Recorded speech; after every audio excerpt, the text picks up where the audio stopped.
Let me take you on a journey and show you some of the car troubles I've had while exploring the Australian outback. It was 1988. I was on another trip, this time to Western Australia, and I was still driving the Ford Cortina.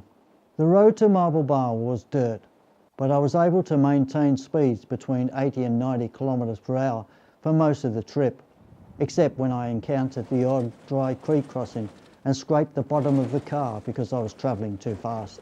The first hit of trouble occurred 45 kilometres south of Marble Bar, when suddenly power to the car was lost. A quick check of the fuel gauge showed there was still plenty left. The plain fact of the matter was that the car was slowing down. It finally came to a halt, and a couple of movements with the throttle arm showed no fuel coming through the jets. So I poured a small amount of petrol down the carburetor, turned the ignition key, and the engine burst into life, then died as quickly as it started. Maybe there was a blockage in the pipe that leads from the fuel pump. No amount of effort on my part could move it. In the end, I just gave up. There hadn't been any traffic on the track since I left Newman, and it had been 2 hours since the car had mysteriously broken down.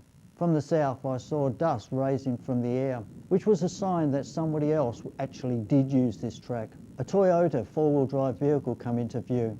The driver wasn't a mechanic and couldn't tell me what the problem was, but agreed to tow me into Marble Bar. We hitched our two vehicles together with a tow rope that had definitely seen better days. By the time we got going, the sun was already starting to set behind the western ridges. Before the lights of Marble Bar came into sight, that tow rope got shorter and shorter. I was a nervous wreck by the time the two vehicles rolled into town. The car was parked outside the garage, which by this time had closed. Just across the road was the Ironclad Hotel, and that's where I spent the rest of the evening, drowned in my sorrows. The next morning, an inspection under the car revealed a ruptured fuel line. A few days later, while on the same trip, I ran into another problem. I hadn't seen any other traffic for well over 2 hours. The road was sealed, but very narrow, just wide enough for one car to stay on the road if another vehicle passed in the opposite direction. I was about 145 kilometres from Wyndham when a passing truck launched a fair-sized rock in my direction that resulted in a direct hit on my windscreen.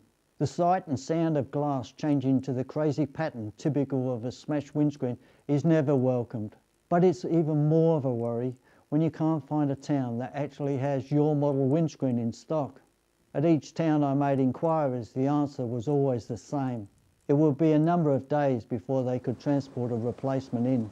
As it turned out, it was 3 days and over 1,000 kilometres added to the speedo before a windscreen was once again in front of me. I probably saved the lives of thousands of insects as I travelled those roads with the front of the car open to the elements.